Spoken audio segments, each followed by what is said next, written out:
അയ്യപ്പേട്ട നമസ്കാരം. നമസ്കാരം ചേട്ടാ, ഇന്നലെ വലിയൊരു സംഭവം ഉണ്ടായിട്ടുണ്ട്.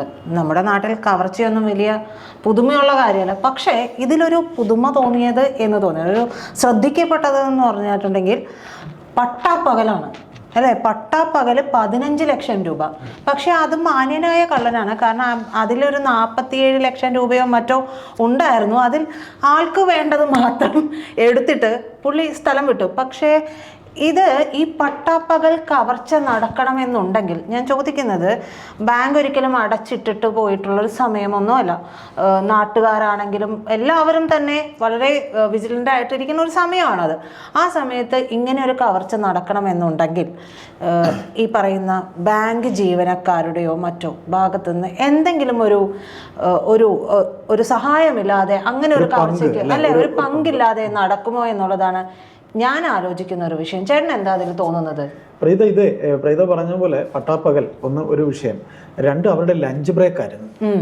അപ്പോൾ ഇതില് ഈ പറയുന്ന കള്ളൻ അവിടെ മോഷണത്തിനായി വന്നത് ഹെൽമെറ്റ് ധരിച്ച് ഒരു കറുത്ത ബനിയനൊക്കെ ഇട്ട് CCTV ഉണ്ടെന്നൊക്കെ തീർത്തും ബോധ്യമുള്ള ഒരു കള്ളനാണ്. അപ്പോൾ ഇതിൽ CCTV ദൃശ്യങ്ങൾ, ഇത് സംഭവം നടന്ന ശേഷം ഈ നിമിഷം വരെ പോലീസിന് പിടിക്കാൻ കഴിഞ്ഞിട്ടില്ല.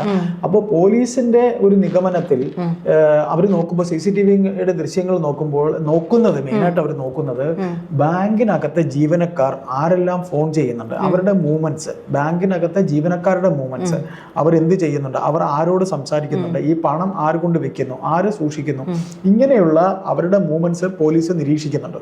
അപ്പൊ അതായത് പോലീസ് പുറമേയുള്ള അന്വേഷണം നടത്തുന്നു എന്ന് പറയുമ്പോഴും ബാങ്ക് ജീവനക്കാരിൽ ഒരു കണ്ണ് പോലീസിനുണ്ട്. തീർച്ചയായിട്ടും ഒരു അന്വേഷണം നടക്കുമ്പോൾ അതിന്റെ എല്ലാ വശവും പരിശോധിക്കേണ്ടത് ആവശ്യമാണ്. കാര്യം ഏത് വശത്തു കൂടെയാണ് ഈ മോഷണം നടന്നത്, കാര്യം ഒരു കള്ളനെ പിടിക്കുക എന്ന് പറയുമ്പോൾ പോലീസിന്റെ അന്വേഷണ രീതിയിൽ എല്ലാ ഹോൾസും അടച്ചാലേ അവൻ പിടിയിലേക്ക് വരത്തുള്ളൂ. ഇത് കറക്റ്റ് പോയിന്റ് ഔട്ട് ചെയ്ത് അവനിലേക്ക് തന്നെ ടോട്ടൽ റഡാർ പോയിട്ട് പോയിന്റ് ഔട്ട് ചെയ്ത് അവനെ പിടിക്കാൻ പറ്റണമെങ്കിൽ ആ രീതിയിൽ പഴുതടക്കേണ്ടി വരും. അപ്പൊ പഴുതടയ്ക്കുന്ന മുമ്പ് അവർക്ക് നോക്കേണ്ടത് കള്ളൻ കപ്പലിൽ തന്നെയാണോ എന്ന് നോക്കേണ്ടി വരും. കാലം ഇതാണല്ലോ, നമുക്ക് ഒരിക്കലും പറയാൻ പറ്റില്ല. ഇപ്പൊ തന്നെ നമുക്ക് നമ്മുടെ മുന്നിലുള്ള നിരവധി കാര്യങ്ങൾ, ഇപ്പൊ ചാലക്കുടിയിലാണ് ഈ സംഭവം നടന്നിരിക്കുന്നത്. നമ്മള് പിന്നെ കൊടുങ്ങല്ലൂർക്ക് പോകുന്ന വഴി പിന്നെ ഒരു സ്ഥലമുണ്ടല്ലോ, കൊടുങ്ങല്ലൂരിന് തൊട്ടടുത്ത് തന്നെ മണപ്പുറം ഫിനാൻസിന്റെ ഓഫീസ് ചന്ദ്രാപ്പിനി എന്ന് പറയുന്നത്. അപ്പൊ മണപ്പുറം ഫിനാൻസ് ആ ഭാഗത്ത് കറക്റ്റ് ആണ് പറഞ്ഞത്. അപ്പൊ അവിടെ ഈ പറയുന്ന പോലെ മണപ്പുറം ഫിനാൻസിലെ ഒരു ഉദ്യോഗസ്ഥൻ തന്നെയാണ് കോടികൾ വെട്ടിയത്. ആ സംഭവം വളരെ വാർത്തയായ ഒരു സംഭവമാണ്. അപ്പം മണപ്പുറം ഫിനാൻസിലെ ഒരു ഉദ്യോഗസ്ഥൻ തന്നെ ഇത് ചെയ്തു എന്നുള്ള നമ്മളിൽ അതിശയം ഉണ്ടാക്കിയിട്ടുണ്ട്. അതുപോലെ ബാങ്കിലുള്ള ജീവനക്കാർ തന്നെ പലരും ഇതിനു മുമ്പ് ഒരു ബാങ്കിലെ ജീവനക്കാരി തന്നെ കോടിക്കണക്കിന് രൂപ വെട്ടിയ കഥയും ഉണ്ടായിരുന്നു. അപ്പൊ അങ്ങനെ വരുമ്പോൾ വേലി തന്നെ വിളവ് തിന്നുന്നതാണോ എന്നുള്ളത് നോക്കേണ്ടത്, അല്ലെങ്കിൽ കള്ളം കപ്പലിൽ തന്നെ ഉണ്ടോ എന്ന് നോക്കേണ്ടത് പോലീസിന്റെ ഇതാണ്. അപ്പൊ ഇതിൽ എനിക്ക് തോന്നുന്നത് ഇത് ഈ പോലീസിന്റെ അന്വേഷണം പറയാതെ നമുക്ക് ഉദ്യോഗസ്ഥരെ കുറ്റം പറയാൻ കഴിയില്ല. അപ്പം പ്രജിത തുടക്കത്തിൽ സംസാരിച്ചതുപോലെ ഇതൊരു ഉച്ചഭക്ഷണ സമയമായിരുന്നു. ഉച്ചഭക്ഷണ സമയത്ത് ആകെ വിരലെണ്ണാവുന്ന 4-5 ഉദ്യോഗസ്ഥർ മാത്രമാണ് ഉണ്ടായിരുന്നത്. ഈ പറയുന്ന കള്ളൻ വന്നിട്ട് ഈ പണപ്പെട്ടി ഇരിക്കുന്ന ഭാഗം തുറക്കൂ എന്ന് ഹിന്ദി ഭാഷയിൽ പറഞ്ഞു എന്നാണ് നമ്മുടെ പിന്നെ അച്ചടി മാധ്യമങ്ങളിൽ, പത്രങ്ങളിലൂടെ നമ്മൾ ഇന്ന് കണ്ടിരിക്കുന്നത്. അത് വളരെ വ്യക്തമായി പറഞ്ഞിരിക്കുന്നു. അപ്പോൾ ഇത് വളരെ നീണ്ട നാളത്തെ നിരീക്ഷണം കള്ളൻ ഉണ്ടായിരുന്നു. ഈ സമയത്ത് ഇവിടെ ആള് കുറവാണെന്നും ഇങ്ങനെ അറിയാമായിരുന്നു. അത് സെക്യൂരിറ്റി ആ സമയത്ത് ഉണ്ടായിരുന്നില്ല. സെക്യൂരിറ്റി എവിടെയാണെന്ന് അറിയില്ല. പിന്നെ ഒരു ബാങ്ക് മാനേജറുള്ള അദ്ദേഹത്തിന്റെ ക്യാബിനിലായിരുന്നു, മറ്റുള്ളവർ ഭക്ഷണം കഴിക്കുകയായിരുന്നു. അപ്പോൾ കള്ളൻ കയറുന്നു, ഈ പറയുന്ന പോലെ പണം ഇരിക്കുന്ന മുറിയിലെ ഡോറ് തുറക്കൂ എന്ന് ഹിന്ദി ഭാഷയിൽ പറഞ്ഞുകൊണ്ടാണ് അയാൾ തുറന്നു കൊടുക്കുകയാണ് പേടിച്ചിട്ട്. എന്നിട്ട് പ്രജിത നമ്മളിപ്പോ തമാശയ്ക്ക് പറയുന്നത് പോലെ ഇത്രയും ഇരിക്കുന്ന നോട്ടിൽ നിന്ന് കറക്റ്റ് 15 ലക്ഷം അടങ്ങിയ 500-ന്റെ കെട്ട് മാത്രം എടുത്തുകൊണ്ട് കള്ളൻ പോകുന്നു. അപ്പോ ഇത് ശരിക്കും പറഞ്ഞാൽ പോലീസിന് വണ്ടിയുടെ നമ്പർ കിട്ടി എന്ന് പറയുന്നുണ്ട്. പക്ഷെ എങ്കിലും അവരിപ്പോഴും പറയുന്നത് ഹിന്ദിക്കാരൻ തന്നെയാണ്. ഹിന്ദി സംഘത്തിൽപ്പെട്ട ഏതോ ഇവിടെ താമസിക്കുന്ന, ഇവിടുത്തെ ബഹുമാനപ്പെട്ട ഗവൺമെന്റ് പറയുന്ന പോലെ അതിഥി തൊഴിലാളികളാണ്, ഓമന പേര് കൊടുത്തിരിക്കുന്ന അതിഥി തൊഴിലാളികളാണ്. അതിഥി തൊഴിലാളികളിൽ ബംഗ്ലാദേശുകാരുണ്ടെന്നും ഒക്കെ ഉള്ള പിടുത്തമൊക്കെ നമ്മൾ അറിയില്ല. അപ്പൊ ഏതായാലും ഓമന പേരിലെ അതിഥി തൊഴിലാളികളിൽ ആരോ ആണ് ചെയ്തതെന്നാണ് പറയുന്നത്.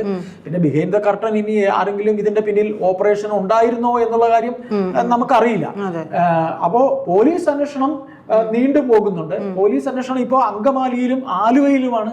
പോലീസ് ഈ പറയുന്ന ഹിന്ദിക്കാർ ഏറ്റവും കൂടുതൽ ഇപ്പോൾ ഉള്ളത് അങ്കമാലിയിലും ആലുവയിലും ആയതുകൊണ്ട് അന്വേഷണം ഇങ്ങനെ നീണ്ടുപോകുന്നു എന്നാണ് ഇപ്പോൾ എത്തി നിൽക്കുന്നത്.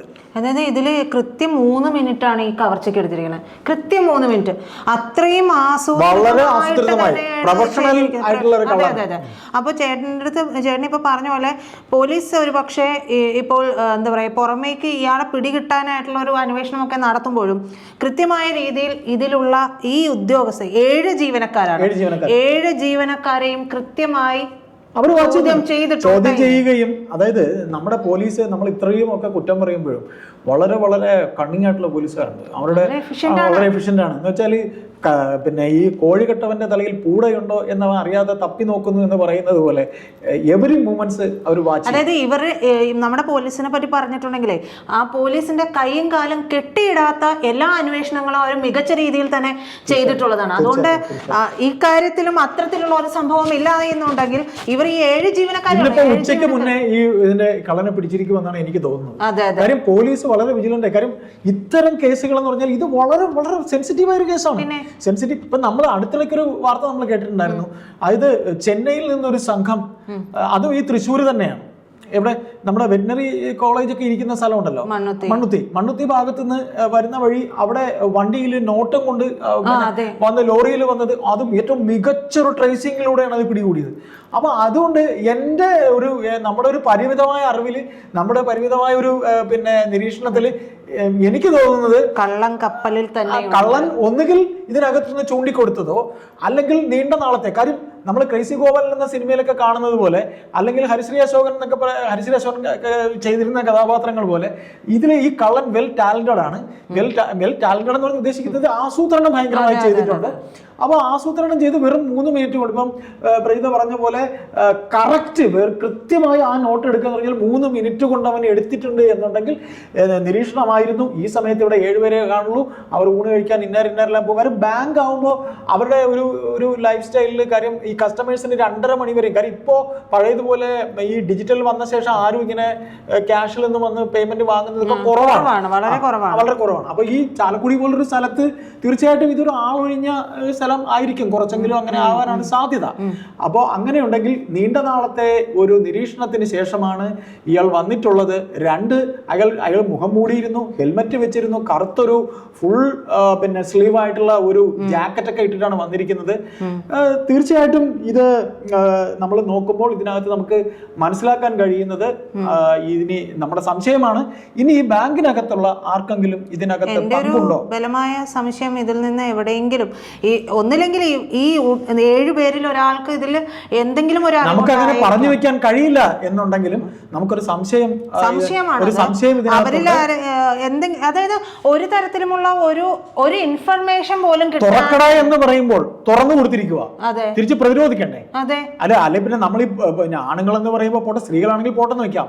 ആണുങ്ങൾ എന്ന് പറയുമ്പോൾ നീ ആരടാ എന്നൊരു ഷൗട്ടെങ്കിലും, അയാളുടെ കയ്യിൽ ആയുധങ്ങളൊന്നും ഉണ്ടായിട്ട് ഒരു ചെറിയ കത്തി ഉണ്ടായിരുന്നൊക്കെയാ പറയുന്നത്. പക്ഷെ എന്നാലും ഒന്നും ചെയ്തില്ല, ഒരു ഒച്ചയെടുക്കുക ഒന്നും ചെയ്യില്ല. അയാളൊന്നും ചെയ്തില്ല. അയാൾ ആരെയും പ്രകോപിതനൊന്നും ആക്കിയില്ല. കൃത്യമായി കയറി കൃത്യമായി നമ്മൾ പിന്നെ ഒരു പെട്ടെന്ന് പറയുന്ന ഒരു ഭാഷയാണെങ്കിൽ ടക്കനെയാണ് ചെയ്തിരിക്കുന്നത്. ഏതായാലും നമുക്ക് പ്രിയപ്പെട്ട പ്രേക്ഷകരോടും പറയാനുള്ളത്, ഇന്ന് ഉച്ചയ്ക്ക് മുന്നേ നമ്മളിപ്പോ നമ്മുടെ ഈ വീഡിയോ പുറത്തിറങ്ങി 1 മണിക്കൂറിനകത്തോ 2 മണിക്കൂറിനകത്തോ കള്ളനെ പിടിച്ചിരിക്കുമെന്ന് തന്നെയാണ് പോലീസ് ഇപ്പോഴും പറയുന്നത്.